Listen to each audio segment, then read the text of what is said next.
prédécesseurs ont presque évoqué, ils ont salué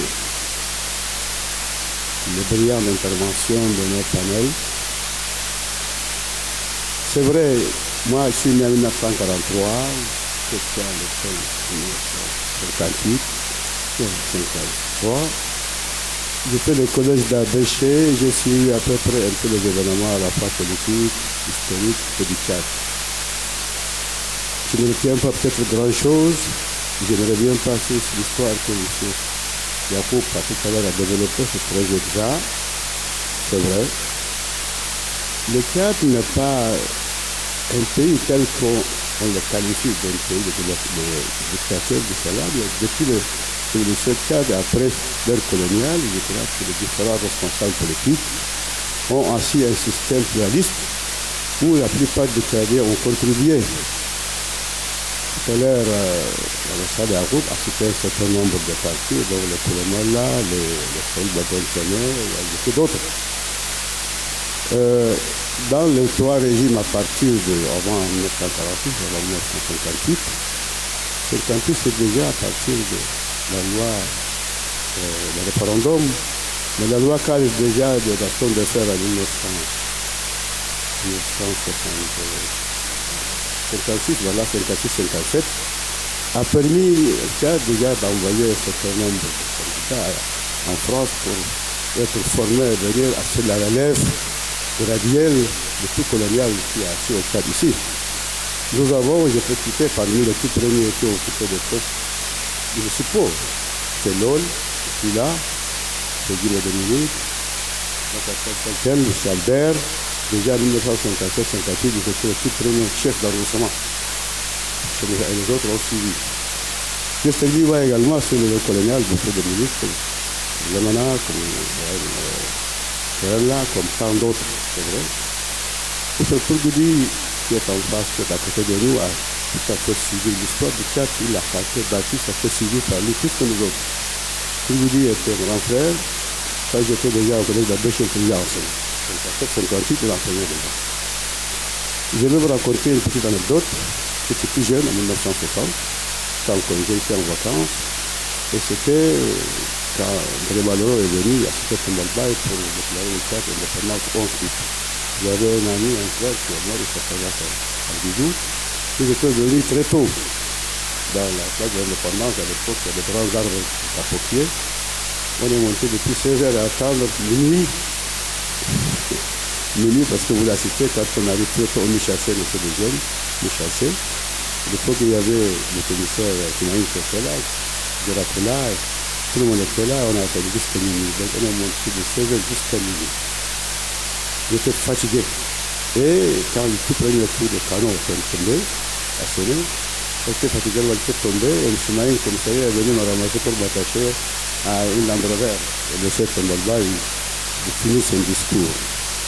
Tombalba a cité une phrase célèbre, là, je crois, il dit, jeune, comment quelque chose comme ça, je ne sais pas si vous vous souvenez du chapeau. Cette phrase est symbolique. Cette phrase, elle est très bien. Vous la voulez ou quoi, jeune, vous la libérez, quelque chose comme ça. C'est pas exactement ça. Mais une autre anecdote portait sur l'arrivée même d'André Malraux. André Malraux qui était venu de l'aéroport et voulait arriver à la place de l'indépendance, il paraîtrait qu'il a simulé une espèce de femme qu'il a titubé, et il était tombé, et un Tchadien l'a soulevé, il l'a transporté de l'aéroport jusqu'à la place de l'indépendance. Et cette façade-là, cette phase-là, on ne l'a pas tellement déclarée. On a fait de la cacher, c'est pour dire quoi? Vous voulez l'indépendance, on vous la donne, mais vous devez rester toujours figé jusqu'à ce que vous transportiez, comme nous l'avons fait avant, en colonial, dans les hamacs. C'était ça. Quand tout à l'heure le ministre Manuel, le premier Manuel parlait un peu de l'effort des Tchadiens qui sont morts et qui n'ont pas reconnu leurs efforts et qui ont permis à d'autres États de gagner leur liberté, leur indépendance, la France ailleurs. Les Tchadiens, c'est vrai, ils sont battus en Indochine en 1954. Les Tchadiens, les Algériens, les Marocains, tout ce monde-là, ce sont eux-là qui étaient les vrais armés, les vrais soldats de la France. Et cette phase-là, cette phase-là, on ne l'a pas tellement Oui, c'est vrai, le français. Quand on disait un écrivain qui s'appelle Saïd Dadia, on disait à l'oreille blanche reculée, le siège volant bondissait. Il faisait quoi? Il faisait allusion et à la fois des Sénégalais et également aussi des Tchadiens. J'ai vu aussi un petit passage concernant Brahim Abacha. On parle d'une partie créée par Brahim Abacha. Brahim Abacha, il est, oui, Tchadien, mais il est de mère Bornou et de mère de père Plata. Brahim Abacha a habité à côté d'Ambassade enfant de Sélimario. Brahim Abacha a quitté l'école justement le CED. Brahim Abacha était tout premier employé de l'Escaïen, il a commis certaines bêtises, il a été en prison. Brahim Abacha, on l'a qualifié, on dit Brahim saboté.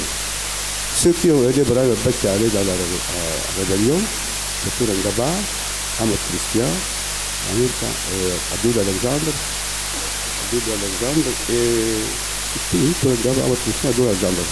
À l'époque, il y avait un grand marabout qui s'appelle Seyna là-bas, Seyna Mani, qui sont ceux qui ont aidé. Et à partir de là, en 1962, le brutal problème du cas sont nés à partir du parti unique de Yaba en 1962. C'est à partir de cette 1962, la campagne de Yaba a fait beaucoup. Les politiciens se sont vus arrêtés, mis en prison, parmi lesquels Gibril Khalil et ainsi de suite. Et cela a suivi, en 62 à 63, les événements de 7 septembre 63, parmi lesquels beaucoup d'hommes politiques ont été arrêtés. Il y a eu la guerre, et c'est ça qui a fait un peu intensifié et forcer un peu la position en de Florinat. Je ne sais pas, est-ce qu'à Nala, est-ce qu'Abbasidig n'était pas lui qui a été à la base de la création de Florinat, que Brahim Abacha est donné après, ou c'est les deux? En tout cas, Brahim Abacha, il est tué en 1959, je crois, de Feda ou Adam. Là, on a raconté beaucoup de choses, mais c'est exactement comme le coup de Rabat. On n'a jamais trouvé le port de Rabat, mais on a fait beaucoup parler de Rabat de cette manière. Il y a, avant de... la France, par exemple, quand elle a décidé de venir accorder cette autonomie partielle par la République de 1967, elle a commencé déjà à perdre un peu ce privilège un peu en Algérie, au Maroc, en Tunisie. Elle a tout de suite pensé par le général de Gaulle, à travers le référendum, que poser la question à tous ces États d'Afrique, quels sont les États qui veulent rester dans la communauté et quels sont ceux qui ne veulent pas la communauté. Donc il y a eu, comme vous l'avez dit là, la Conakry et les autres Républiques qui étaient l'aide de ce pays comme tant d'autres pays de l'Afrique centrale, aussi dans la communauté. Mais malgré cette indépendance économique partielle à travers la République, les Français étaient présents, ils conservaient la monnaie, la défense nationale, et puis les affaires étrangères, et puis la monnaie, la défense nationale, et les ressources financières. C'était dur à l'époque, mais c'est une économie partielle, et le peuple s'est contenté. Je crois que le député Charles Tribidi doit compléter ce que j'ai dit à l'époque, mais jusqu'à présent, nous sommes indépendants, après nous ne sommes pas tout à fait indépendants sur le plan de développement économique et social. Voilà ce que je voulais apporter un peu comme information plus et comme complément à ce que je viens de dire. Mais encore une fois, je suis très satisfait, je suis content et je suis tout à fait d'accord avec le panel qui avait organisé, après l'un avant l'autre, ils ont développé leur historique, leur histoire, leur pays, etc. Et cette information, nous avons en principe, chacun s'enrichit, nous nous enrichissons, mais l'initiative d'organiser de telles rencontres sont les bienvenus. Et puis je remercie à travers celui-là, le deuxième homme de l'ENAM, et je vous remercie. Merci, monsieur Lonadong Raoul. Oui, merci. N'étant ni historien et n'ayant pas été là au moment de la marche du Tchad vers l'indépendance, je ne peux pas avoir de témoignages qui soient crédibles. Mais je me contenterai simplement de poser de quelques interrogations, quelques questions aux conférenciers et peut-être à l'assistance.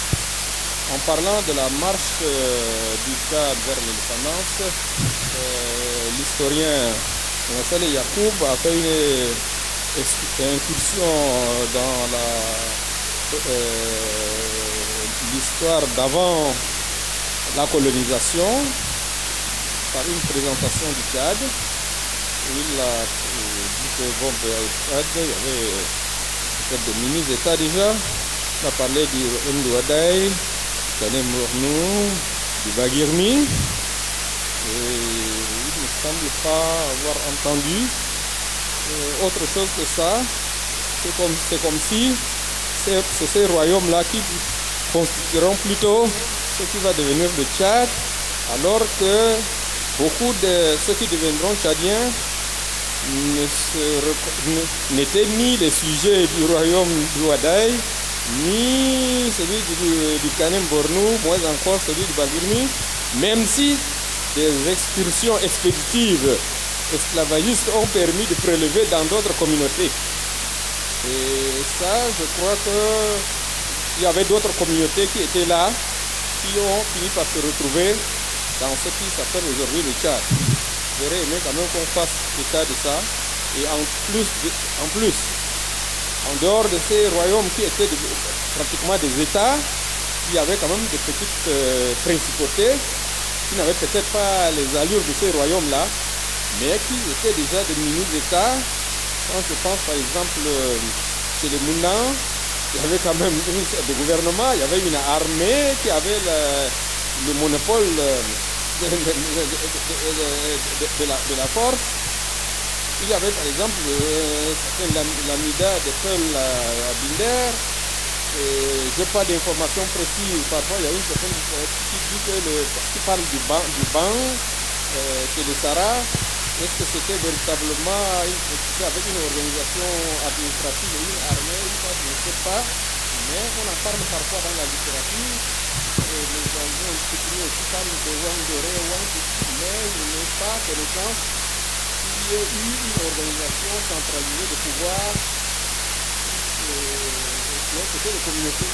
Mais les autres communautés, sans être dans un royaume où existait, donc on n'a pas fait mention. La deuxième chose, également, dans la marche du Tchad vers l'indépendance, là, je crois que l'historien parlait un peu de ces successions, ces changements de l'exécutif, mais il me semble que parmi ces partis politiques les Samaïens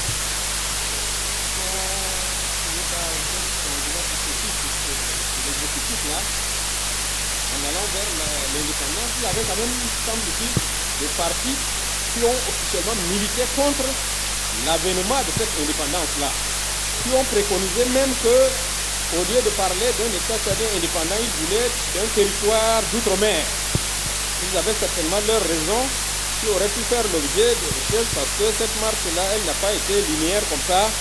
Il y a eu des gens contre et pour. Et comment toutes ces discussions ont été.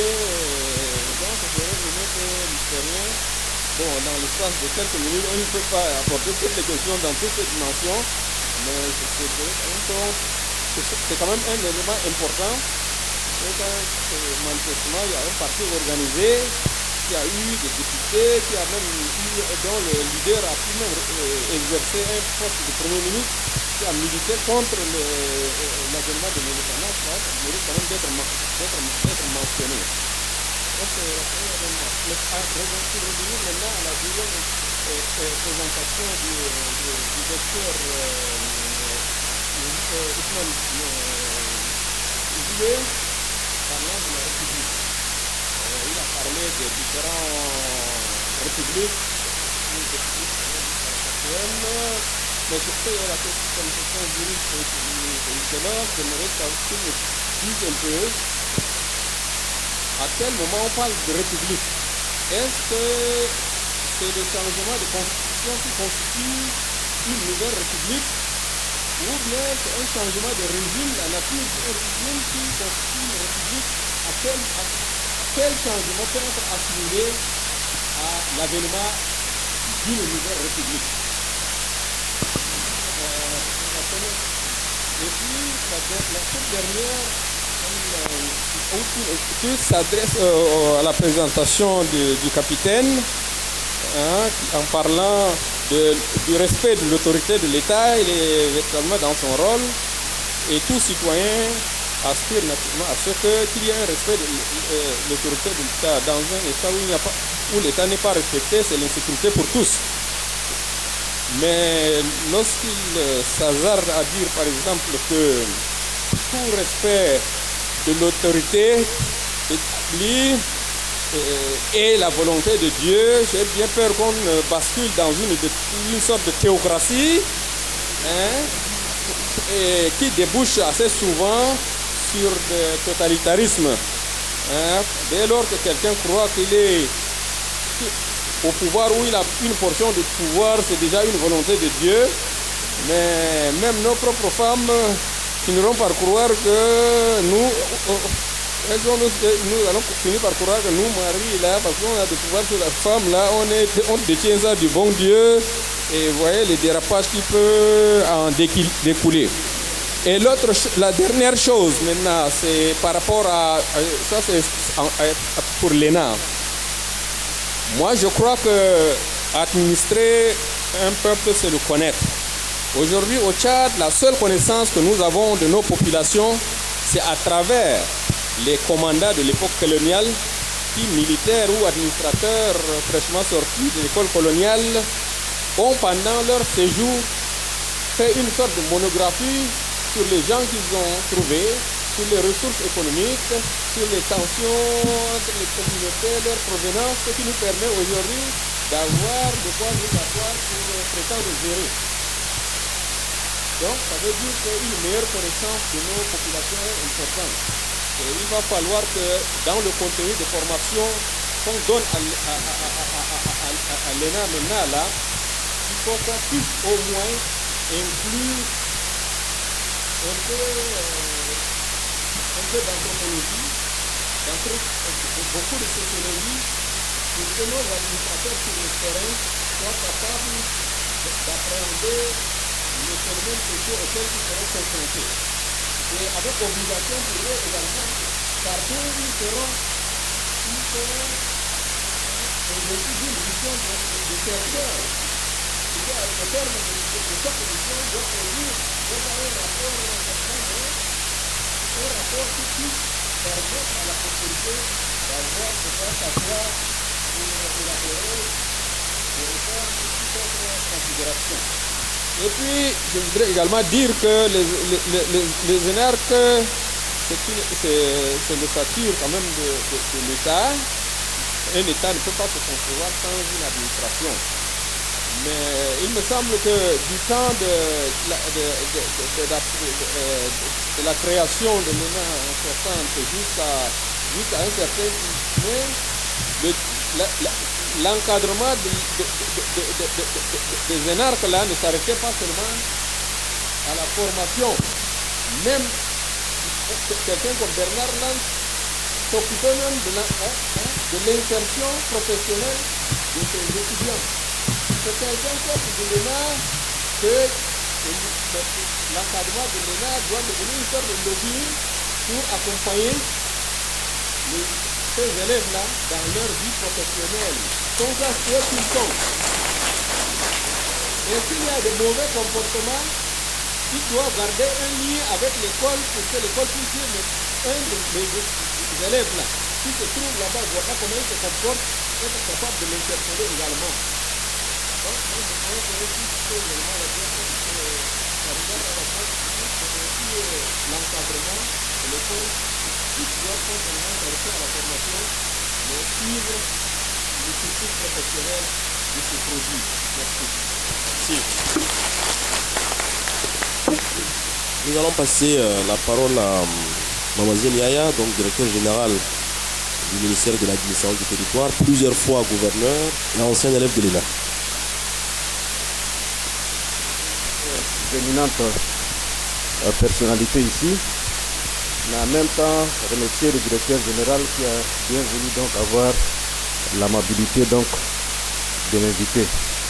Je voudrais aussi adresser mes félicitations aux conférenciers pour leur brillante et riche présentation. J'ai noté donc dans la foulée, je dis, savoir d'où on vient permet de savoir comment s'orienter où on va. L'histoire donc permet d'améliorer le présent et de construire l'avenir. Puisque nous sommes à l'ENA, usine de fabrique des futurs agents de commandement, je vais leur demander de se préparer sur tous les plans pour assumer donc cette responsabilité qui les attend. Un énarque, pour moi, c'est d'emblée un agent de commandement. À tous les niveaux.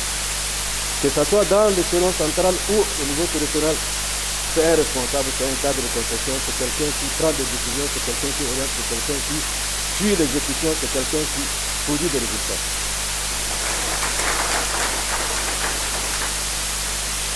Donc, bien se former, c'est important. Il faut donc acquérir les aptitudes nécessaires. Mais au terrain, il y a encore d'autres éléments qui entrent en ligne de compte. Il faut avoir le courage. C'est extrêmement important. Tout à l'heure, je pense que le représentant du Sénégal l'a évoqué. Et d'ailleurs, c'est la raison pour laquelle, donc, dans la formation, il est inclus effectivement donc, ce passage au drapeau qui nous permet donc d'avoir par la suite la qualité d'officier de réserve. Mais je vous assure, dans le commandement, que cette qualité-là est parfois nécessaire pour assumer sa mission. Il ne faut jamais baisser la tête devant n'importe quelle circonstance, devant n'importe quelle difficulté et devant n'importe quel adversaire. Je crois que c'est important. Donc il faut aussi avoir la loyauté. C'est important. On n'est pas nommé par hasard. On a des aptitudes, on a la compétence, on a le courage, mais c'est parce qu'on pense que vous avez donc cette qualité de loyauté là qu'on vous confie cette mission. Donc les gens attendent de vous, les hautes autorités que vous nommez ont besoin donc que vous atteigniez ces résultats-là. L'intégrité. On a beaucoup décrié, on continue toujours de décrier donc la manière dont le cadre tchadien aujourd'hui sert ce pays-là. Donc nous devrions avoir des énarques qui soient soustraits de cette liste de ce qu'on appelle aujourd'hui le prédateur de ce pays. Nous voulons avoir dans ce cadre des énarques qui doivent illustrer et qui peuvent être tout le temps cités donc, comme de bons exemples. Et puis en dernier ressort, avoir un rêve pour ce pays. Avoir un rêve pour ce pays. Il est éternel. Toutes les difficultés ne sont que passagères. Tous les travers ne sont que passagers. Mais le Tchad, il reste éternel. Et il faut croire en cela. Et c'est en cela qu'il faut toujours, c'est dans ce contexte-là qu'il faut toujours agir. Et en dernier ressort, mes chers cadets, restez républicains quoi qu'il arrive. Restez républicains quoi qu'il arrive. C'est pas pour me vanter. Tout à l'heure, le directeur général l'a dit. Et je pense que ça doit faire la fierté de l'ENA et de l'ENA.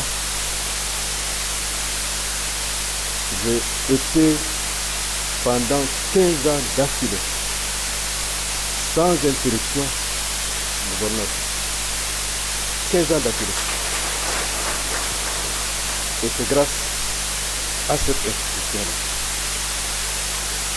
C'est grâce à cette institution-là, parce que dans ma manière de faire, dans les actions que je pose, je n'ai jamais cessé un instant de penser que derrière, en tout cas, j'ai acquis donc ces outils nécessaires qui me permettent aujourd'hui de faire ce travail que je suis en train de faire. Alors, chers cadets, je vous souhaite beaucoup de courage, je vous remercie.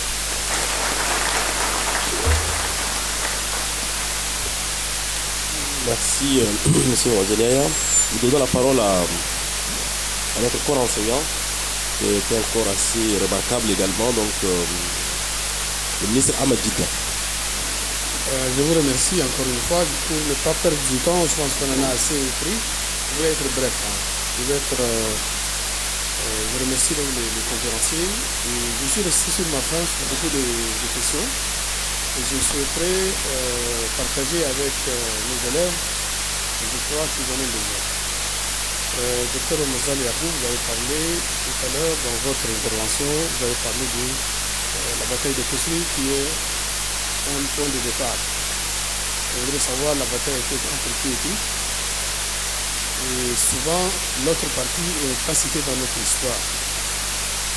Donc, les colons, quand il est venu, il est bien cité dans notre histoire. Et ceux qui ont résisté, souvent ils sont marginalisés. Je voudrais quand même faire partager à les élèves quand même cette information qui est très importante. La deuxième question s'adresse à Dr Ousmane Ozile. Vous avez cité donc de manière chronologique, de manière linéaire, les successions de régimes ou de républiques.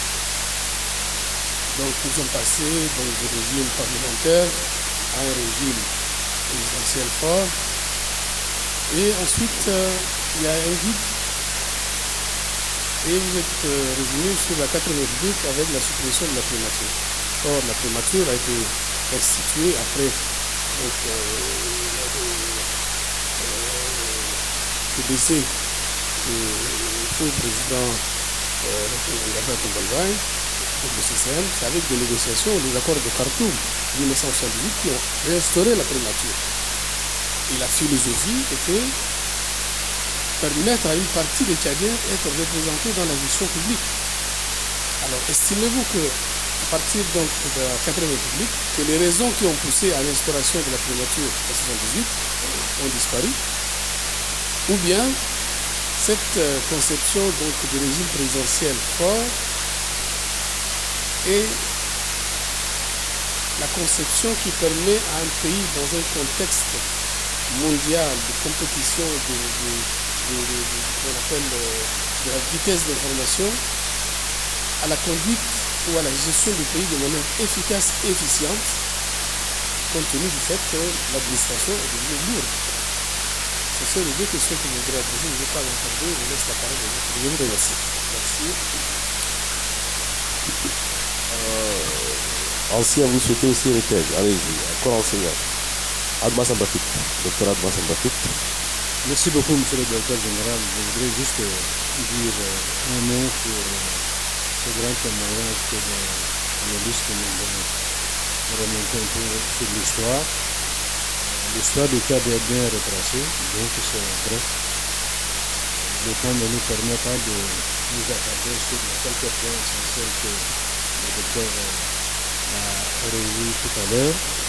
Mais je voudrais tout simplement dire à M. Saleh, j'ai peut-être une petite interprétation de couleur du drapeau du Tchad et la petite dispute entre la Roumanie et le Tchad.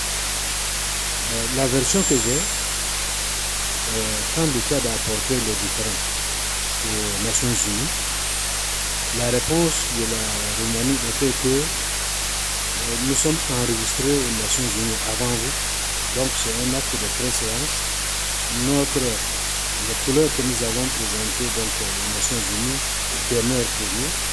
Il appartient à vous de chercher d'autres couleurs. La réponse n'a pas été donnée par le Tchad et nous sommes restés donc sur ces deux drapeaux identiques. C'est aussi une version par rapport à la version qu'a donnée tout à l'heure le grand père Richard Roussi. Ce qui fait que la difficulté aujourd'hui de l'identification du Tchad au niveau international sur ce drapeau, il y a une petite confusion qui se crée et cette petite confusion le plus souvent amène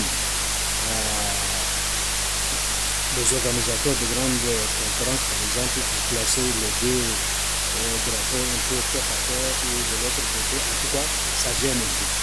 Je ne sais pas, est-ce que par rapport donc à cette question pendante, nous on n'a pas donné de réponse, il y a une réflexion qui se fait en ce moment-là pour peut-être changer les couleurs ou trouver une autre solution qui gêne personne. J'ai vu dans la presse que récemment la Mauritanie a changé de couleur du drapeau. Le Burkina avait changé également de drapeau. À côté, le Niger, le Congo-Brazza, et puis un certain nombre de pays, après lors des indépendances, ils ont changé de couleur. Donc, que se passe-t-il à notre niveau? Je vous remercie. Merci. Est-ce que dans le corps enseignant, quelqu'un d'autre, le ministre Abdullah Bakar, peut-être? Merci, monsieur le modérateur. Je voudrais, comme tous les autres, remercier les orateurs pour leur exposé. Ma question, c'est relatif au drapeau et à la confusion avec le drapeau de la Roumanie. À une certaine époque, quand on regarde le drapeau de la Roumanie, on observe R dans la partie jaune.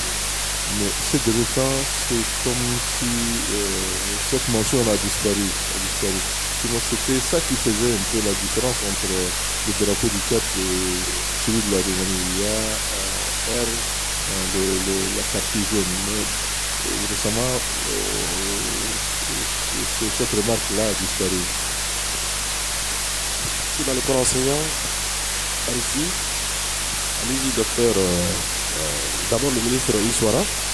Merci, monsieur le directeur général. Un pas, un second pas, un autre. L'école est en train de retrouver ses lettres de noblesse et nous en sommes vraiment fiers. Merci. Ceci étant dit, ma première intervention, mon premier propos porte sur un problème de sémantique. De sémantique à l'endroit du docteur Ousmane parce que à plusieurs reprises, il parlait de la République, l'histoire de notre République. Alors, je me pose la question, est-ce que République, dans son entendement, est synonyme de pays, d'État? Je crois que c'est pas la même chose parce que plusieurs fois, il dit l'histoire de notre République, parlant certainement, faisant allusion certainement au pays, à l'État tchadien. Donc je crois que c'est pas la même chose. Et je reviens sur le problème drapeau. Le docteur Mamad Saleh Yacoub,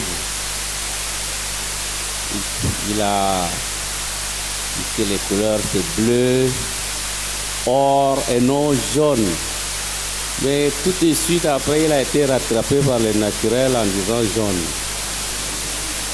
Alors, effectivement, il y a un problème de fond.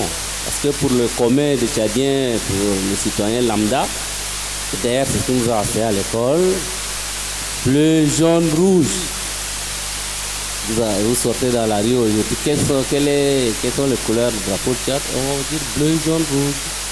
Alors, or, quelle part? C'est or, bleu, or, rouge. Et même quand on affiche les drapeaux, les couleurs, la couleur or là, je vois beaucoup souvent ça sur les étendards militaires. Il y a une confusion, donc je crois qu'il y a une mise au point, une clarification à faire à ce niveau-là. Est-ce que or c'est synonyme de jaune? Il faut que ça soit clair parce que le docteur Mouassal a bien dit c'est or. Il faut que ça soit or ou jaune. Une précision mérite d'être faite. Merci. Merci, docteur Doumbous, allez-y. Merci DG. D'abord, je joins ma voix à celle des autres pour féliciter les conférenciers. J'ai eu à assister à une conférence très brillante, riche et passionnante. N'empêche que j'ai deux petites questions à poser. Ma première question porte sur la participation du Tchad. Apparemment, la participation du Tchad à la Seconde Guerre mondiale a été je sais pas, je vais dire occulté, mais là encore, je veux être très poli. Qu'est-ce qui est à l'origine de cet oubli, de ce manquement? Est-ce que c'est la faute aux historiens tchadiens? Est-ce que c'est la faute aux politiciens? Ou bien est-ce qu'il y a une force occulte quelque part qui cherche à ce que ce sacrifice consenti par les Tchadiens ne soit pas porté à la connaissance des générations tchadiennes? Ma deuxième question porte sur l'instabilité des premiers gouvernements au Tchad. Est-ce que vous pouvez nous expliquer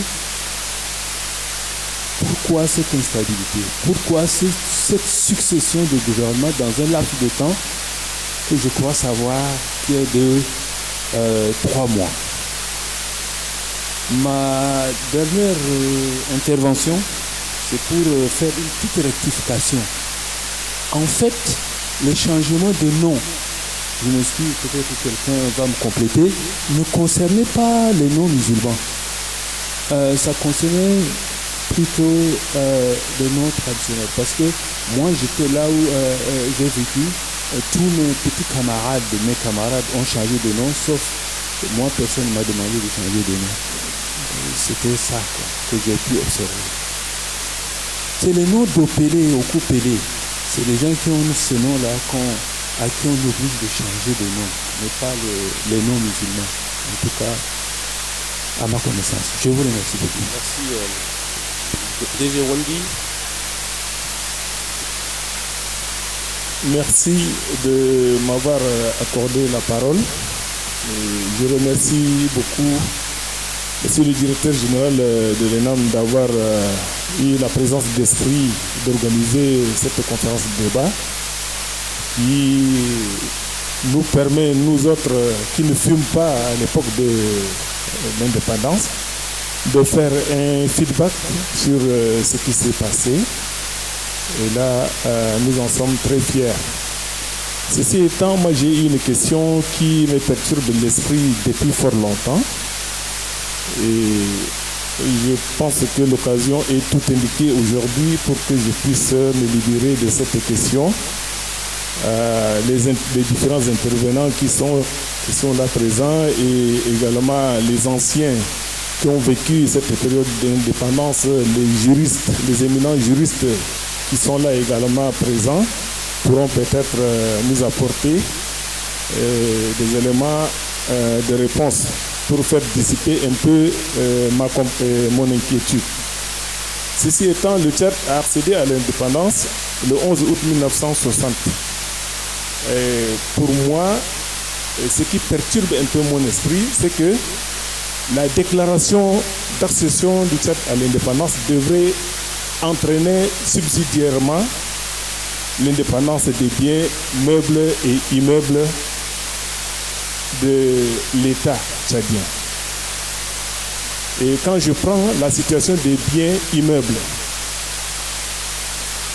il y a des immeubles qui ont été construits au Tchad au temps de la colonisation à partir de 1943 jusqu'en 1959. Et le premier intervenant, M. Matsal Yacoub, avait dit que le Tchad est devenu colonie et déclaré colonie en 1920. Ce qui suppose que toutes ces propriétés qui ont été construites ont été faites au vu des collectes des impôts qui ont été faites sur le territoire tchadien. Et je vais également dire que quand on fait un feedback, le premier titre foncier accordé au Tchad, c'était le 4 novembre 1910. Ce titre foncier a été accordé à une société française basée à l'Aï. Ce qui suppose que, avant 1920 même, les Français collectaient déjà des taxes chez nous. Mais ma question, c'est de savoir, l'indépendance a eu lieu en 1960. si on a eu une indépendance politique, pourquoi cette indépendance n'a pas entraîné de facto l'indépendance des biens immobiliers qui ont été construits pendant la période coloniale? Parce que c'est jusqu'en 2003, suite à un accord domanial signé entre la France et le Tchad, le 4 décembre 2003, que certaines propriétés qui ont été construites pendant la période coloniale ont été rétrocédées à l'État tchadien. Ça veut dire que 43 ans après l'indépendance, d'abord, les propriétés qui ont été construites pendant la période coloniale avec les deniers de l'État tchadien ont été rétrocédées à l'État tchadien. Moi, j'ai fui l'un des responsables à signer le procès verbal de réception de ces propriétés au nom de l'État tchadien avec l'ambassade de France. Alors, une grande partie de ces propriétés sont restées la propriété de l'État français. Encore, dans l'article 4 de cet accord, plus de 40 propriétés qui ont été rétrocédées à l'État tchadien sont restées sous utilisation de l'État français à titre gratuit, jusqu'aujourd'hui pour une période de 30 ans. Vous voyez, alors, je me pose la question de savoir, est-ce que l'indépendance qui a été accordée là ne concerne-t-elle pas les propriétés qui ont été acquises avec les deniers tchadiens? Merci beaucoup. Merci, M. Wandi. Donc, nous allons essayer de donner la parole au conférencier pour essayer d'apporter quelques éléments de réponse. Merci, monsieur le directeur général. Merci pour votre patience. C'est juste une contribution qui m'a échappé tout à l'heure. Je voulais simplement, pour ma part, vous féliciter de l'initiative que vous avez prise d'insérer chaque lundi, n'est-ce pas? La levée de couleurs, avec la présence de tous les personnels, étudiants, etc., au niveau de l'institution. Et j'ai été sensible à la question simplement parce que je me rappelle très bien que quand j'étais à la primature, j'avais instauré que tout le temps. C'est ça, la levée de couleurs. C'est certainement la même raison parce que je me rends compte qu'on a pratiquement oublié notre hymne. Et puis, les valeurs qu'incarne l'hymne sur le plan national, international, de notre drapeau, qui ont été soulignés, nous échappent un peu et nous revenons demain avec le frère. Il y a toujours un point d'unité, n'est-ce pas, qui devrait être là. Et au départ, quand on a instauré, évidemment, beaucoup de gens disent, mais ça c'est l'hymne, c'est la question des enfants, c'est à l'école, etc. Parce que c'est une question des adultes. Et c'est vrai que dans toutes les écoles, à l'époque, il y avait la levée des couleurs, vous savez toute sa signification. En tout cas, moi, je vous encourage à cela. Le bien faire aussi, je sais que lorsqu'on a instauré cela, dans l'esprit, n'est-ce pas, de la citoyenneté, de payer, de d'action, etc. Chaque lundi, quand on a instauré l'hymne, après l'hymne, il y avait la salutation pour tout le monde, après l'hymne, il y avait le conseil au niveau du staff, de la primature, et ça nous permettait d'être en harmonie dans les actions qui devaient être faites. Et je crois que plus tard, lorsque cela lorsqu'on est parti, etc., les gens reconnaissent quand même que c'était quelque chose d'important. En tout cas, moi, je vous encourage sur cette lancée dans l'esprit vraiment la citoyenneté et de l'unité d'action. Je vous remercie.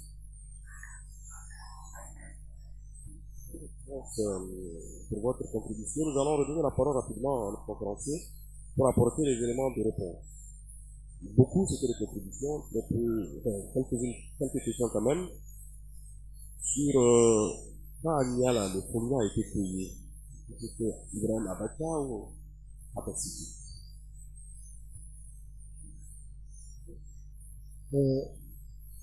Abassidi était venu après. Je crois que M. Achef je voudrais prendre à témoin M. Achef qui était longtemps dans le président. Donc, Abbasidik était venu après. Il n'était pas là le jour où on a fondé le président le 22 juin 1966. Il est venu après. Donc, par rapport à cette intelligence. Mais je voudrais tout d'abord insister sur le fait que beaucoup sont de contributions et beaucoup de questions sont revenues. Je voudrais beaucoup insister sur le problème du drapeau. Le drapeau est concernant les jeunes et l'homme. Il y a des nuances dans les couleurs. Pour le drapeau originel, effectivement, ça ce n'est pas la couleur originelle. C'est celui. Voilà. Vous voyez, il y a des nuances entre ces deux jaunes. Voilà. Voilà. Donc il y a des nuances. Si on a mis jaune entre parenthèses, or, c'est pour dire c'est celui-là, et non celui-là. Oui, mais on dit toujours jaune entre parenthèses, or. Oui. Dans le bleu, il y a beaucoup de nuances. Oui, c'est vrai. Non, il y a beaucoup de bleu. Il y a le bleu ciel, il y a le bleu marine, il y a le bleu. Normalement, il faut vraiment préciser. C'est ça, c'est cette question-là qui manque. Officiellement, c'est depuis, quand on a instauré le drapeau canadien, on a dit bleu, jaune, entre parenthèses, or, rouge. Et donc, vous voyez un peu, il y a des nuances dans les couleurs de cette année. Maintenant, concernant les royaumes, je crois que nous n'avons pas eu le temps. Nous avons l'aspect premier, l'introduction que vous avez présentée. Vraiment, c'est un petit ramassis. Avant la colonisation, on parle plutôt de bassin d'Adi. C'est-à-dire, il comprend normalement une partie du Niger, une partie du Nigeria actuel, une partie du Cameroun actuel. C'est l'aspect bassin. Maintenant, ce sont les Français qui ont décidé que le territoire qui leur a été octroyé au niveau de l'accord de Berlin, à partir de là, ils ont l'appelé Tchad en relation avec le Tchad, avec le lac Tchad, autour de ce bassin tchadien. Ils ont donné ce nom avant même de le conquérir. C'est pour cela que je disais tout à l'heure que en 1910, quelqu'un a parlé de quelque chose qui concerne le foncier. 1910, une bonne partie du nord et du nord-est n'a pas été conquis par les Français. Et donc, à l'époque, il parlait de Tchad en tant que territoire à constituer. Vous voyez? Et par la suite, donc, comme je disais tout à l'heure, on a eu aussi des détachements et rattachements. Je parlais du nom Chari, je parlais de Moubangui Chari. C'est plus tard qu'il a pris le nom de Centrafrique. Sinon, pendant la colonisation, il a pris le nom de Moubangui Chari. Chari, c'est la partie qui est aujourd'hui au Tchad. Même chose pour le bec du canal, même chose pour... Donc, il faut placer les mots dans leur contexte.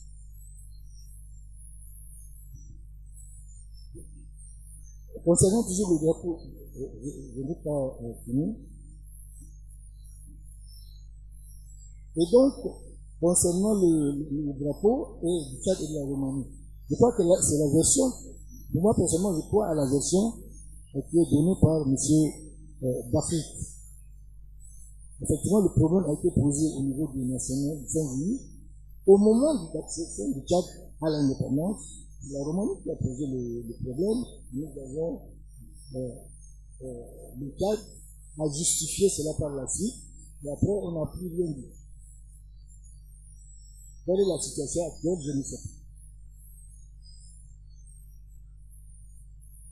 Concernant la bataille de Koussiri, vous savez que pendant au début de l'invasion coloniale, il y avait les royaumes dont je parlais tout à l'heure, les puissances qui existaient là, le royaume du Hagaï, le royaume du Guinée et le royaume du Canon de nous. Et à la dernière minute, c'est-à-dire à la fin du 19e siècle, ce qu'on appelle un aventurier. Rabat est venu du Soudan actuel parce qu'il a eu justement un problème au niveau du Soudan qui devait être arrêté. Donc il a été avec une poignée de militaires et pourquoi pas continuer à se faire une place en passant par le sud du Hagaï et en arrivant au Bagourni et en remontant. Et donc, la force militaire organisée qui avait fait face à la population française dans cette zone-là, c'est principalement les forces qui suivaient Rabat. Donc, la bataille a eu lieu entre Rabat d'un côté et 3 colonnes françaises venues, une d'Algérie, une du Sénégal et une de Brazzaville, dirigée par Émile Gentil, et ils se sont retrouvés ont circulé Rabat à Poussin. Donc, c'est entre ces forces-là qu'il y a. Concernant la question du ministre, effectivement, il y avait d'autres peuples, il y avait d'autres communautés qui étaient une partie à l'intérieur de ce qui est actuellement le territoire du Tchad, d'autres à l'extérieur. Vous savez que les frontières ont été faites de façon artificielle. Et donc, quand on a parlé de Ouagaï, d'Agourni et en tant que force militaire qui a fait face à la pénétration coloniale.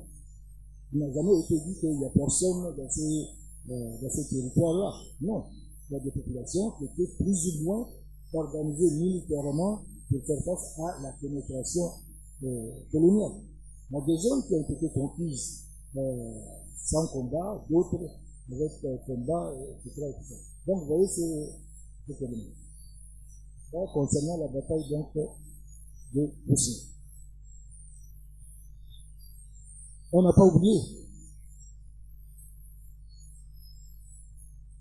Je reviendrai là-dessus. Concernant la question de la Seconde Guerre mondiale, on n'a pas oublié. Justement, monsieur le Premier ministre Madinga a fait allusion à une conférence que nous avons eue en 2005 à Dakar.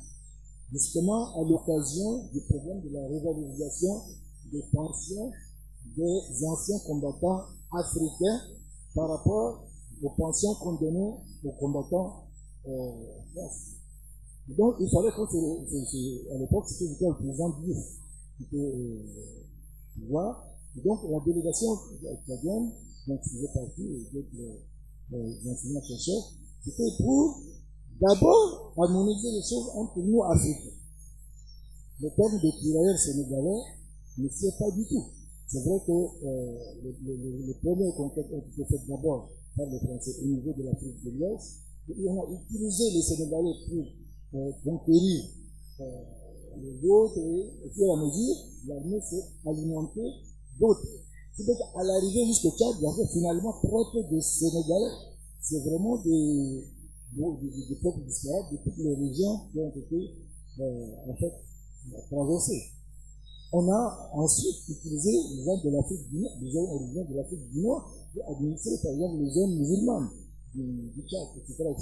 Donc, vous voyez ces éléments tels qu'ils se présentent. Et nous avons par contre insisté sur ce que nous disions tout à l'heure. Tout est parti du Tchad. Et que s'il y a reconnaissance, j'avais voulu tout à l'heure présenter une vidéo de M. Abid Martin, donc il y a eu un problème technique. Et là, ils avaient présenté un témoignage, ils dit qu'ils avaient fait une réunion dans le cadre des maires francophones. Et il a rencontré le maire de Paris de l'époque, ils sont en train de discuter, il a dit, mais heureusement que le général de Gaulle n'est plus là, vous négligez le Tchad. S'il était là, ils vous auraient coupé la tête. Donc il lui dit, mais pourquoi? Il dit, mais justement, c'est le Tchad qui a été à l'origine de la libération de la France. Vous savez que chaque problème se pose, c'est le premier pas qui coupe. Si n'eût été la réponse positive du Tchad, peut-être que les autres pays africains n'auraient pas répondu. Et en plus, l'organisation militaire s'est faite en gagnant à l'année, avant de partir. La première bataille était gagnée à Koufa avec les Tchadiens. Paris a été libéré par beaucoup de Tchadiens.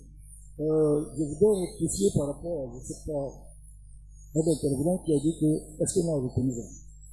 À Paris, quand vous allez à la porte d'Orléans, il y a un monument Leclerc sur lequel sont cités beaucoup de Tchadiens qui sont morts, et vous consultez la liste, parce que c'est, pour ceux qui connaissent Paris, il y a le monument Leclerc qui est là, on a beaucoup de noms, et j'ai pu identifier beaucoup de gens d'origine Tchadiens qui figurent parmi eux. Mais il n'y a pas que les Tchadiens. Des Vietnamiens, des Algériens, des Camerounais, etc. Il y a des diverses origines. Donc, du point de général de Gaulle, et même de Pompidou, je crois que le rôle du Tchad est très reconnu. Juste aujourd'hui, je crois atteindre peut-être les gens qui travaillent dans la diplomatie. Chaque fois que le président de la République du Tchad ou un responsable tchadien rencontre le Français, on commence d'abord par changer de amabilité par rapport à cette histoire de la Deuxième Guerre mondiale dans laquelle le Tchad a joué un rôle important. Nous sommes unis, on a une histoire commune, etc. Donc, maintenant, est-ce que c'est appliqué ou non? Voilà. Pour ce qui concerne l'instabilité gouvernementale, je crois qu'il faut revenir en arrière. Nous sommes dans le cadre de la 4e République française. Donc, cette période-là était à l'image de cette façon. C'est-à-dire que ce sont des régimes parlementaires. C'est au sein du Parlement que se décide le choix du Premier ministre. Comme l'indépendance s'approchait, les intrigues, les appétits, tout ça sont valorisés et chacun vivrait. Et de l'autre côté, et je prends le cas de Koulamar. Son gouvernement a duré 10 jours seulement. Pourquoi? Parce que 11 jours. Dès qu'il est arrivé, qu'est-ce qu'il dit? Il dit qu'il veut imposer le bilinguisme. Ce n'est pas un problème de l'église, ce n'est pas un problème de et il a en quelques jours fait venir d'Égypte beaucoup de machines à écrire en arabe. Il a nommé des conseillers au niveau de chaque ministre qui parle arabe, etc. Et à l'époque, qui était en Égypte? Jamal Abdel Nasser. C'était le Gaddafi de l'époque, l'ennemi numéro 1 de l'Occident à l'époque. Parce qu'il avait nationalisé le canal de Suez et d'autres. Et la France a commencé à prendre peur. C'est un gars comme ça. Pardon? De non-amour. Voilà. Un gars comme ça, si on le laisse prendre le pouvoir au moment de l'indépendance, vous connaissez la politique française. Et je reviendrai là-dessus par rapport à nos indépendances et à leur contenu. La France est partie et a une indépendance nominale. Jusqu'à aujourd'hui, on parle du problème de France CFA, on parle du problème de bases aériennes qui sont bases militaires qui sont dans nos pays, etc. Je crois que quelqu'un a posé le problème de nos indépendances. Et donc, si on laisse le pouvoir entre les mains d'un tel monsieur, le Tchad va être probablement perdu pour la France et ça va entraîner d'autres.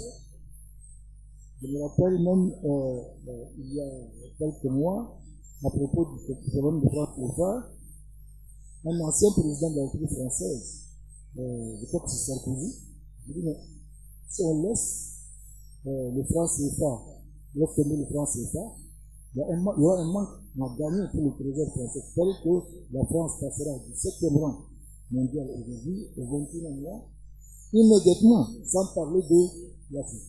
Et donc, vous voyez la politique de la France. Elle est partie sans partir. Ça, il faut le voir. C'est dans ce contexte-là que je reviens sur le problème foncier ici. Effectivement, moi-même j'avais découvert ce problème-là, je ne sais pas vers le directeur de la culture, il était question que la culture qui n'a pas beaucoup de bâtiments vienne à l'ancienne agence gardienne de presse. Maintenant, c'est constitué l'angle en face en tout cas de la poste. Et puis les questions de lui l'attribuer, ben, on s'est dit que non, ça c'est un patrimoine français, on ne peut plus nous le donner. Et vous avez même dit que c'est en 2003 qu'il y a eu des accords concernant cette situation-là. Et je pense que jusqu'aujourd'hui, en N'Djamena, nous avons des bâtiments qui appartiennent à la France. C'est quand même un paradoxe. Pardon? À l'État France. Bon, je vais essayer de... Bon, on aurait dû couper les interventions en deux parce que là c'est un peu long et ça donne l'impression qu'on refuse de répondre à certaines questions. Effectivement, je crois que c'est M. Raoul qui a posé le problème du MSA qui était contre l'indépendance. Il faut que chaque parti avait ses calculs. Ça revient à l'histoire du Tchad. Quand on a créé le parti politique à partir de 1940, déjà, les partis ont surtout des bases régionales, tribales, etc., etc. Et le problème nord-sud est toujours là, un problème politique. Les gens se disent, mais si on traitait, si pour le réclame la langue arabe, derrière la langue arabe, il y a beaucoup de cadres arabophones, derrière les cadres arabophones, ça veut dire que le Tchad va échapper culturellement à la France, etc., etc. Donc, derrière cela, il y a tous ces problèmes politiques qui se posent. Et effectivement, il y a un paradoxe. En 1958, quand on avait fait le référendum, on a fait le référendum dans l'espoir que les gens disent on vous donne l'indépendance. Mais en réalité, tout le monde est resté dans la communauté. Et moins de 2 ans après, on leur dit bon, vous serez indépendant. Par rapport à cette période, qui était prêt, qui n'était pas prêt. Le Mala et le MSA étaient contre parce qu'ils estiment qu'on n'a pas suffisamment de cadres pour gérer le cadre après l'indépendance. C'est pourquoi il était contre. Et je voudrais venir à Ibrahim Abacha. Ibrahim Abacha était dans le même parti que Ahmed Koulamala. Mais c'est justement par rapport à ce problème du référendum qu'il a quitté pour créer un autre parti qui s'appelle l'UNT, qui était pour l'indépendance immédiate, comme l'affaire de la Guinée. D'autres questions? Merci, je vais survoler puisque il est bientôt 13h. La première question m'a été posée par l'honorable député Ali Kouloukou Kaini, votre ancien. Puisque entre énarque, moi je suis pas énarque, vous vous appelez Morpho, Lonque, vous vous appelez ancien, nouveau. C'est un jargon chez les énarques. J'aurais bien aimé que l'honorable soit là dans la salle parce qu'il a pris un engagement. Son engagement, c'était de nous aider.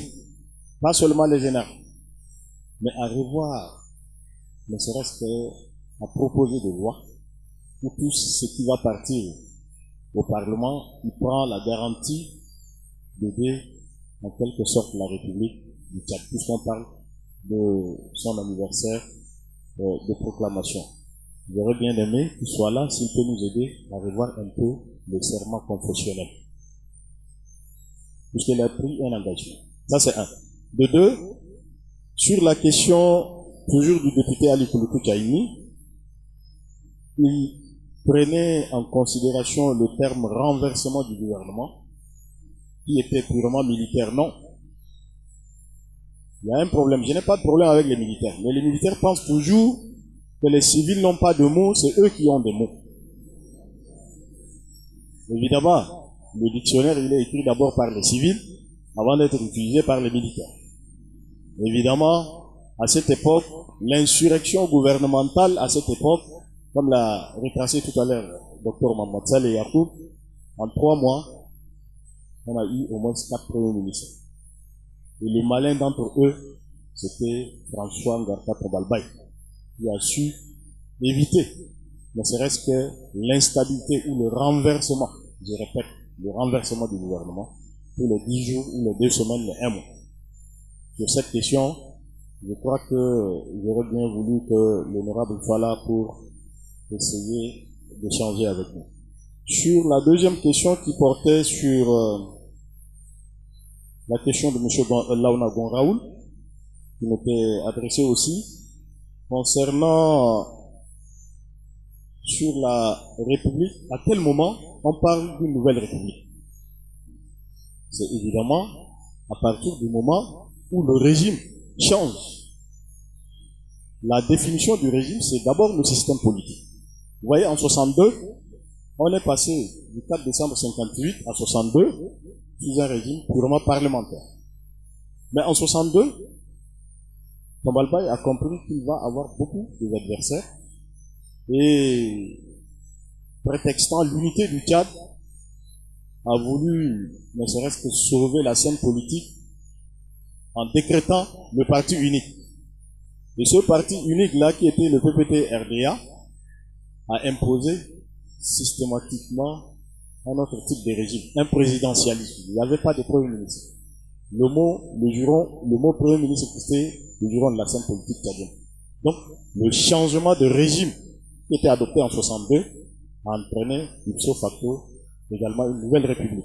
Donc, une république se constitue à partir du moment où on change de régime.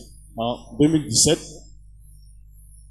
le Premier ministre qui était là, ou bien des Premiers ministres qui ont subsisté, ont également été liquidés de la scène, et nous sommes passés à un système où c'est un présidentialisme fort. Ça veut dire le président décide, le secrétariat général à la présidence, les membres du gouvernement. Et donc, c'est un régime qui vient de changer. Donc, changement de régime entraîne ipso facto, changement de constitution et une nouvelle république. Ça, c'est la question de M. Launa. Je voudrais également répondre à la question de M. le ministre Ahmed Bouda, qui est une question presque similaire à celle que je viens de donner à M. Launa sur le régime parlementaire. Donc, entre 58 et 62, le Tchad était dans un régime purement parlementaire. Il y avait des successions de Premier ministre, de chefs d'État et en même temps président de la République. Donc, nous pouvons constater, comme la réponse que je viens de donner, par rapport au 4 mai, la loi constitutionnelle, notre régime est présidentialiste. Mais n'oublions pas qu'à un moment de notre vie, on a été semi-présidentialiste avec l'existence des Premiers ministres. Donc parmi nous, notre ancien Emmanuel Nabilar ici. Je voudrais répondre à la question de M. Hinsouara. Le ministre Hinsouara a posé la question de savoir est-ce qu'une république est forcément un État, un gouvernement? Est-ce qu'il n'y a pas une confusion à ce niveau? Je lui dis simplement une république est synonyme d'un État, puisqu'il n'y aura pas d'État sans république. Même si certains ont choisi d'être des monarchies. Donc forcément, c'est synonyme d'un gouvernement et d'une politique. Le mot république va de pair avec État, gouvernement et politique. Quelqu'un m'a fait ici, c'est pas une remarque ou une correction que je voudrais riposter. Il s'agit de mon collègue Dougous sur le changement de nom. Évidemment, quand le président Tombalbaye a décrété la révolution culturelle au Tchad, il y avait des gens de sa région de Sarre. Là, aujourd'hui, vous prenez la ville de Sarre, il y a des musulmans. Avant même la création de la République du Tchad. C'est-à-dire que c'était des Saras de souche, du Mandoul, qui étaient des musulmans qui s'appelaient Mohamed, qui s'appelaient Abdoulaye, qui s'appelaient Hassan. Mais avec cette révolution où il a imposé le culte traditionnel qui était le Yondo, et si vous êtes Sara et que vous vous trouvez dans cette zone où à Niamey, vous êtes obligé d'aller faire ce culte traditionnel, Mohamed sort du bois, qui devient forcément un nom traditionnel qu'on lui donne. Donc à ce niveau, Évidemment, ce n'est pas seulement réservé aux non-chrétiens.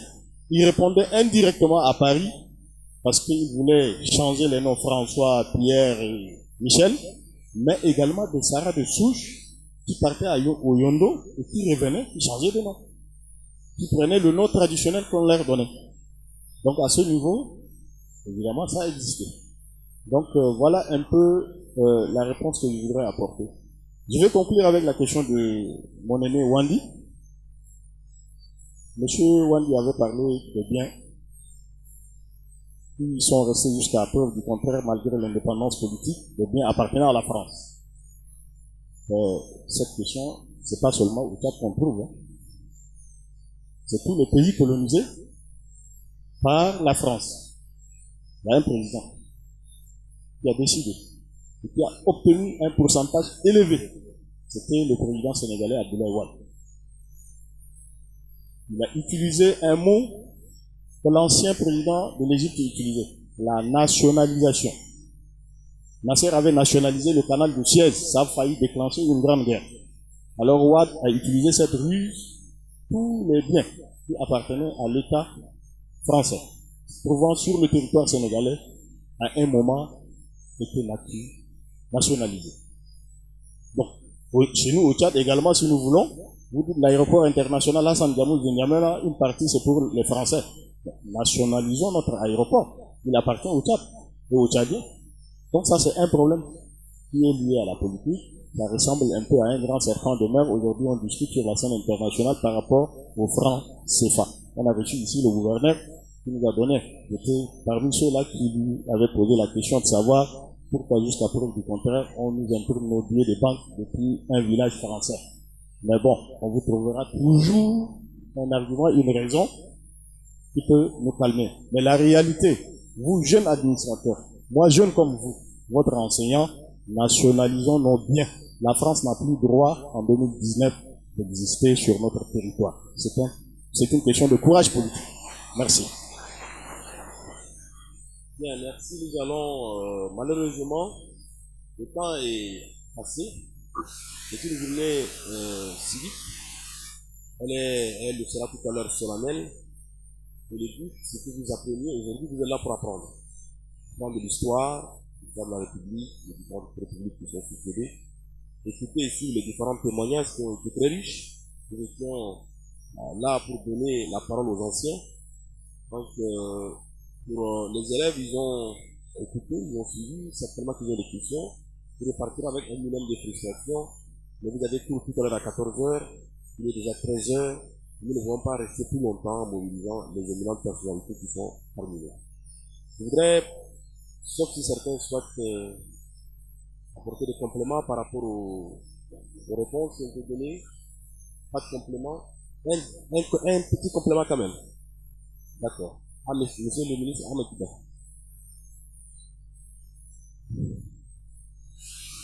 Je vous remercie. Je remercie les conférenciers, ils ont fait l'effort de répondre, hein. Ils n'ont toujours pas pu satisfaire parce qu'ils manquent toujours quelque chose. Je voulais juste faire deux remarques. La première, quand le docteur avait parlé de la bataille de Koutouri, de constitution, c'est aussi, hein, c'est la remise en cause qu'on a besoin de faire maintenant. Là-bas est considéré comme un aventurier, dans ce regard français. Le colon, celui qui l'a combattu, il est toujours mauvais. Il est dans ce registre. Mais pour nous, je pense que c'est considéré comme un aventurier.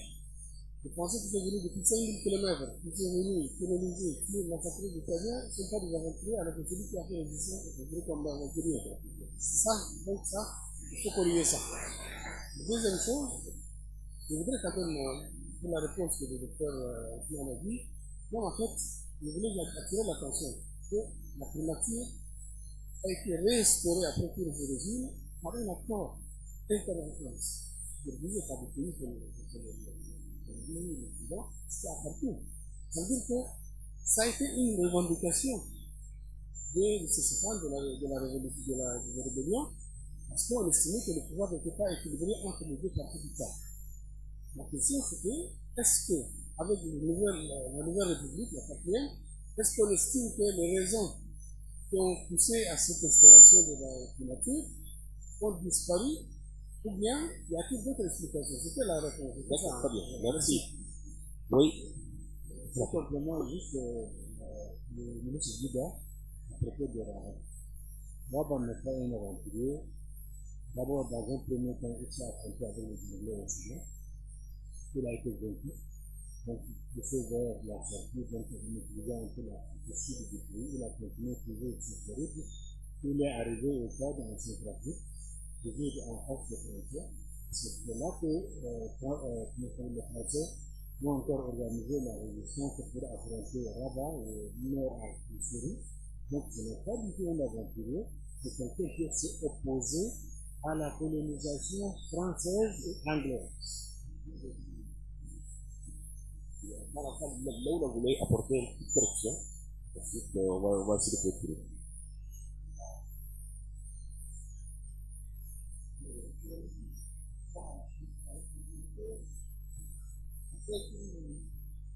Qui ne redeviennent pas cadiennes. Donc je crois que si je me rappelle bien, il y a moins de 2 ans, j'ai été président d'un comité technique qui devait travailler à la révision des accords de coopération militaire avec la France. Mais incidemment, cette question des avoirs français au Tchad était posée, et nous avons effectivement fait appel à lui. Nous, on a travaillé ensemble sur la question, nous avons produit des rapports qui allaient dans le sens de tout faire pour que d'abord la base française qui laisse de base difficile à défendre, avait des intérêts à plus en compte, y compris donc la structure de biens des alliances. Le rapport a été produit, il a été déposé naturellement là où il devait être déposé, mais pour la suite, elle ne dépend pas de nous. C'est une question de haute politique qui ne peut être résolue ni par nous au comité technique, ni par les participants à la petite conférence déjà ici. Merci. Luc. Merci, M. Denis. Bon, par rapport à tout ce que les conférenciers, les intervenants ont évoqué tout de suite le sujet de la France. Je pense que cette journée a été initiée par le DG pour faire comprendre aux futurs administrateurs de connaître l'histoire et les étapes de la décolonisation de notre pays de Tchad. Nous avons parlé en détail certaines situations qui sont entre autres le sacrifice que le Tchad a consenti pour devenir ce qu'il est aujourd'hui. Là, nous avons parlé en détail dans les situations politiques. En matière juridique, ce n'est pas une incitation à la haine, mais c'est pour conscientiser l'homme tchadien ou bien appeler l'homme tchadien à la prise de conscience. Tout court, ce n'est pas une incitation à la haine contre les Français, bien sûr, parce que nous gardons une bonne relation civique. Mais la prise de conscience est très importante pour le Tchadien que nous sommes.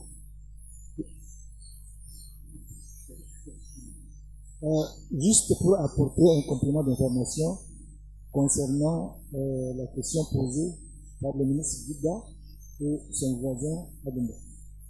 Le problème de Rabat est un problème controversé dans la conscience collective des Tchadiens. Le problème s'était posé en 1973, quand il s'agissait de changer le nom de Fort-Lamy. Et il s'est posé à l'an 2000, au moment du centenaire de la ville de N'Djamena.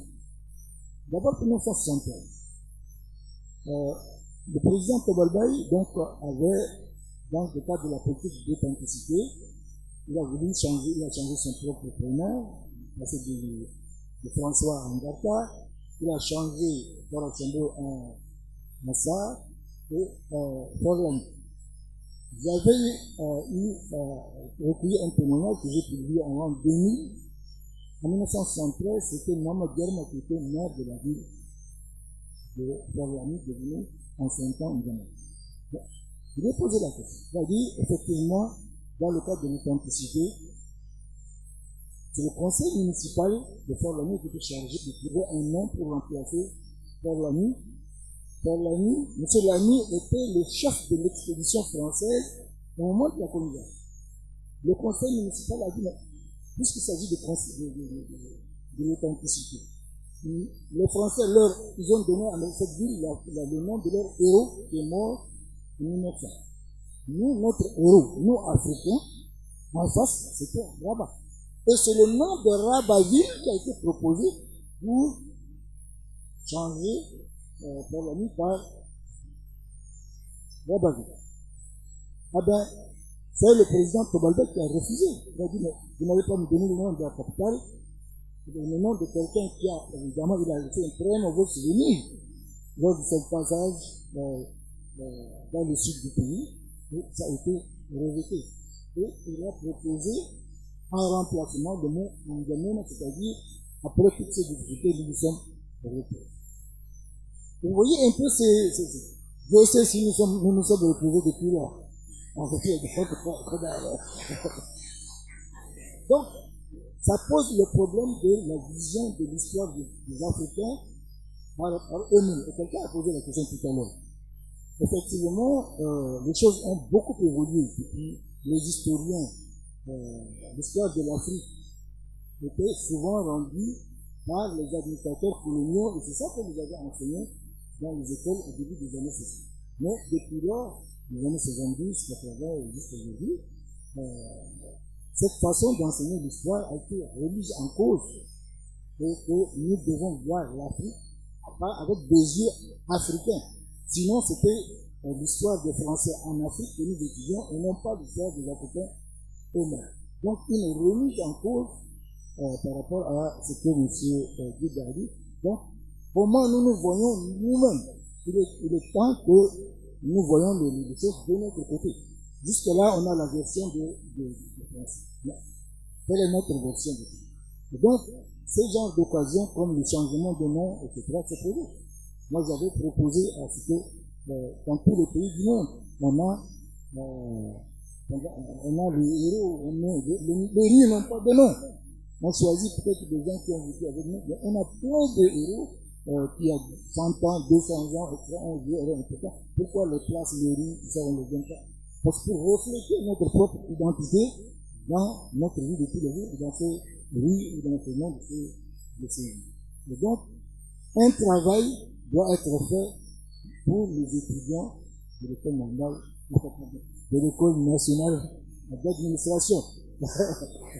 Parce que, effectivement, il faut qu'ils voient les choses comme les voient la nouvelle histoire de leur propre pays, parce que c'est ça qui construit la citoyenneté, qui construit l'unité et d'autres. Sinon, ce n'est pas possible.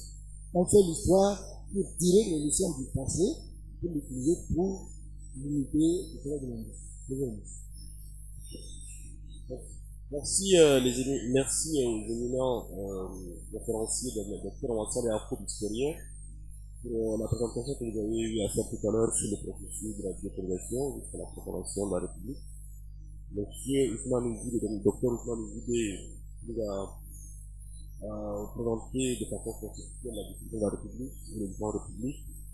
Le capitaine Louis Léo qui est revenu sur le grand symbole de l'État. Donc nous avons aujourd'hui été honorés par la présence de son Excellence M. Emmanuel Madingar, ancien premier du FAC, honorable député de Serpédélie, le conseiller de parti de la République, le représentant du Tanzania, le directeur général du ministère de l'administration du territoire, notre remarquable corps enseignant qui est aujourd'hui présent.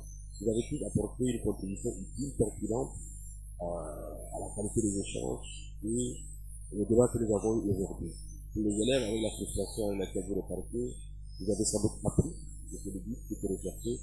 L'apprentissage continue. Nous allons à présent exécuter un instant solennel, la levée des couleurs et l'exécution de l'hymne national à la sortie.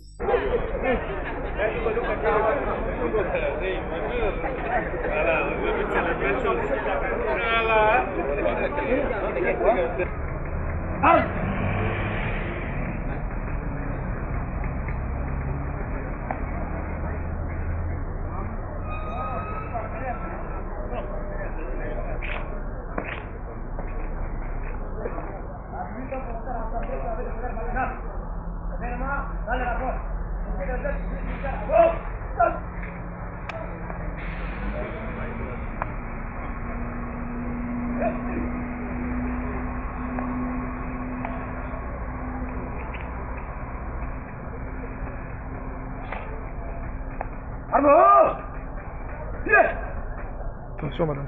Réponds.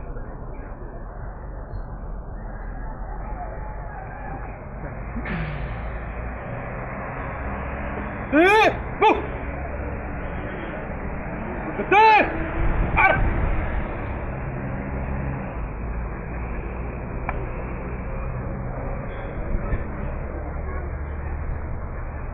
C'était. Arrête. Bon. Madame, pardon. Film aussi comme au journal, monsieur. Pardon. Le capitaine, la visite est provoquée pour les levées de fleurs. Rapport événement dans le rapport. Présenté par l'état-major de Zawad. À vous seul. Merci. Allez, posez les armes. Mettez les hommes au repos. Réussi. Armes. Repos.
Gardien de couleur en place, et reste au repos.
Attention pour les couleurs. Envoyez.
Identique. Arme. Directeur de formation de l'École nationale d'administration. Je vous invite à prononcer la décision autorisant la levée de couleurs à l'École nationale d'administration.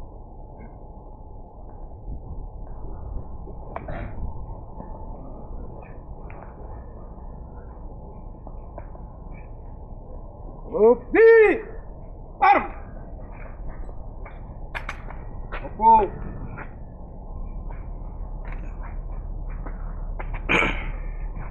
Décision numéro 066 PR INA 2019 portant instauration de la journée civique à l'École nationale d'administration.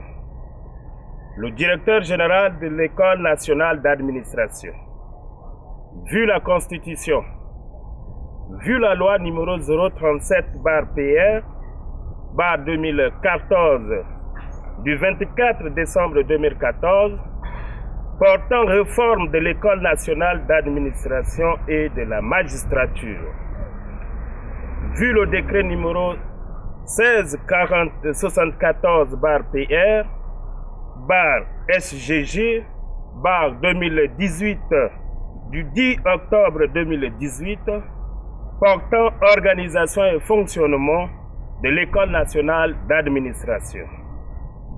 Vu le décret numéro 51 PR SGG 2019 du 16 janvier 2019 portant nomination à des postes de responsabilité à l'École nationale d'administration.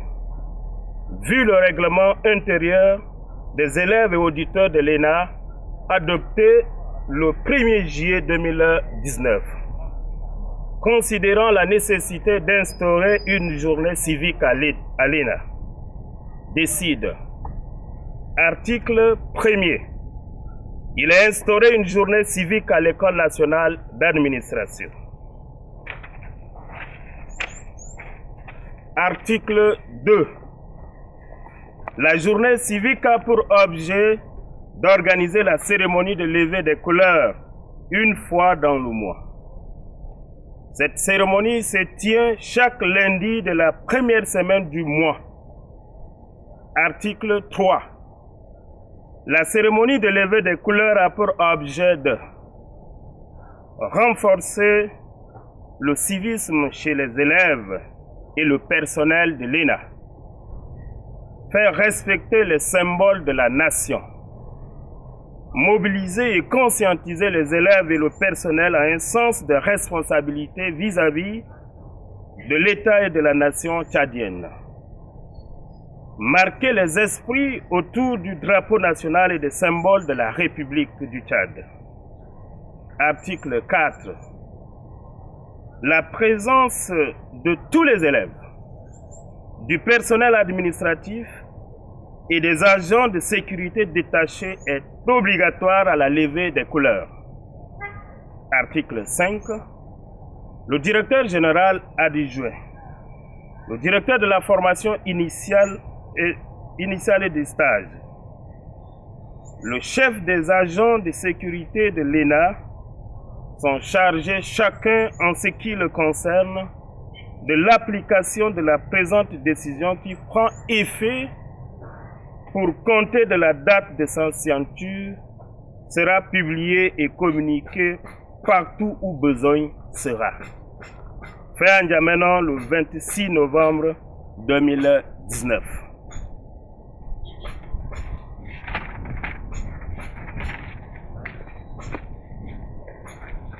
Merci. Et wow! Identique! Arme!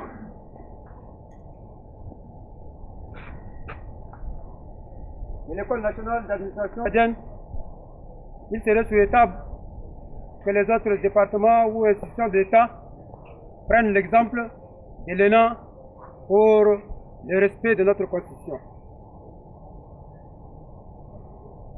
Armez-vous! Qui? Popo! Ensemble. Ready? Go! Arme!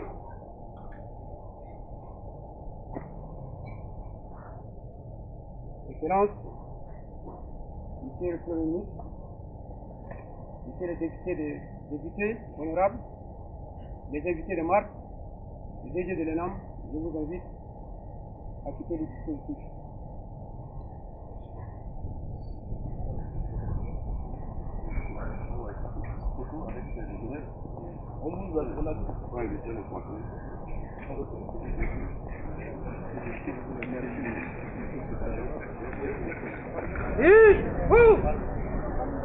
Présentez, armes. L'ensemble de l'ENAM sont à votre disposition pour les restes des rapports. Question.